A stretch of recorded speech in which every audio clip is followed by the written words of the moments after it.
Timor Leste adalah negara dengan jumlah penduduk yang bahkan tidak mencapai 2 juta jiwa. Namun, tanah yang mereka miliki adalah warisan nenek moyang yang telah dijaga turun-temurun hingga hari ini.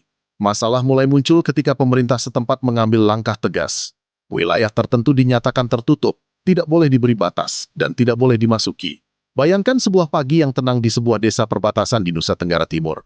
Udara masih sejuk, suasana desa terasa damai. Warga sibuk bekerja di ladang jagung, anak-anak berlarian sambil tertawa. Sementara para orang tua membersihkan lahan untuk persiapan musim tanam berikutnya. Tidak satu pun dari mereka menyangka bahwa pagi itu akan tercatat sebagai bagian dari sejarah kelam. Dalam hitungan menit, ketenangan itu runtuh. Suara tembakan tiba-tiba memecah keheningan. Paulus Oki, seorang petani sederhana dari desa Imbate, terjatuh setelah 6 proyektil peluru karet bersarang di tubuhnya. Salah satunya mengenai bahu. Luka itu mungkin tidak mematikan, tetapi dampaknya jauh lebih besar dari sekadar cedera fisik. Tembakan tersebut tidak hanya melukai tubuh Paulus, melainkan juga menyulut api besar yang mengguncang hubungan dua negara dan mengejutkan dunia internasional. Peristiwa ini terjadi pada 25 Agustus 2025. Saat itu Paulus dan puluhan warga lain sedang bekerja di ladang jagung ketika sebuah rombongan aparat dari Timor Leste datang.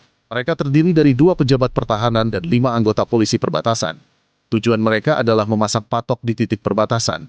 Masalahnya, mereka datang tanpa pendampingan tim survei dari Indonesia. Padahal, sesuai kesepakatan, setiap survei perbatasan wajib dilakukan secara bilateral oleh kedua negara. Bagi warga setempat, kehadiran aparat asing itu terasa sangat mengancam. Tanah yang mereka kelola selama ini bukan sekadar lahan kosong, melainkan sumber kehidupan.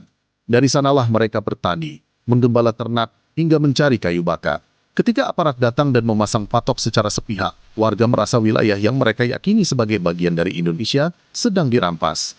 Ketegangan pun meningkat, penolakan terdengar, suara-suara meninggi, emosi memuncak, hingga akhirnya tembakan dilepaskan.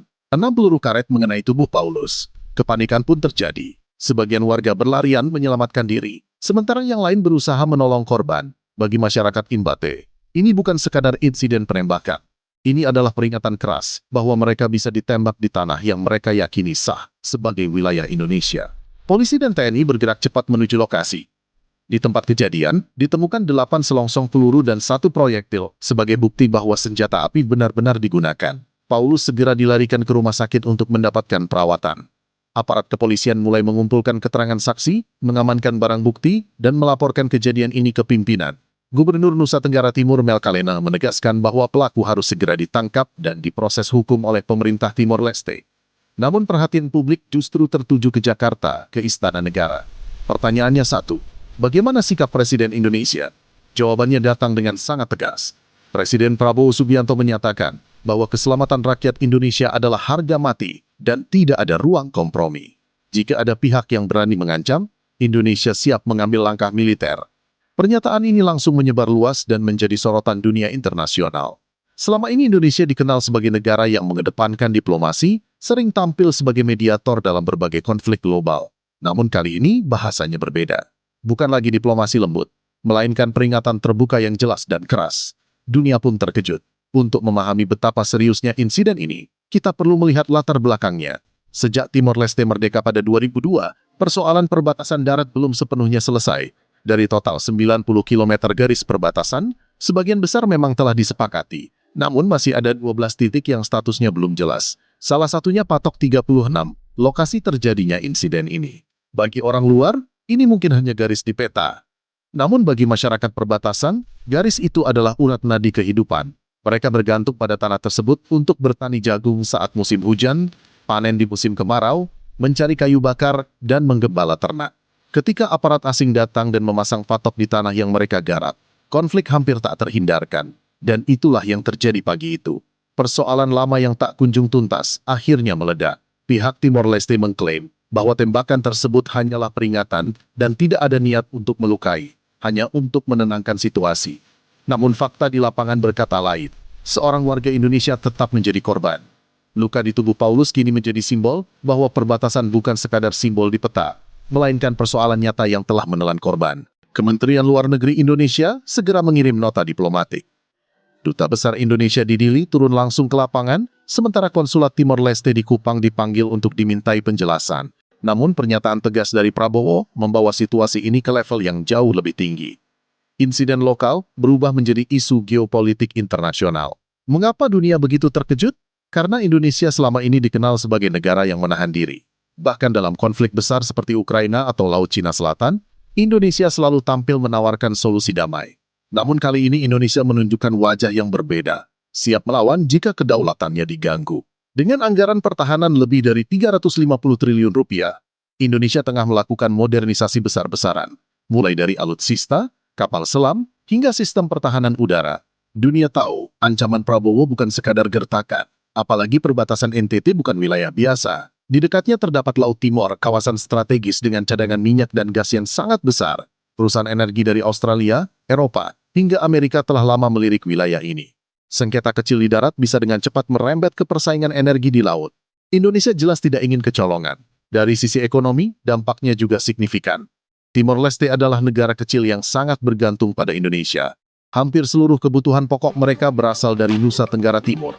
Setiap hari, perdagangan lintas batas bernilai miliaran rupiah terjadi. Jika Indonesia menutup perbatasan, ekonomi Timor Leste bisa langsung terguncang. Namun di sisi lain, rakyat kecil di wilayah perbatasan Indonesia juga akan menderita karena mereka sangat bergantung pada pasar lintas batas.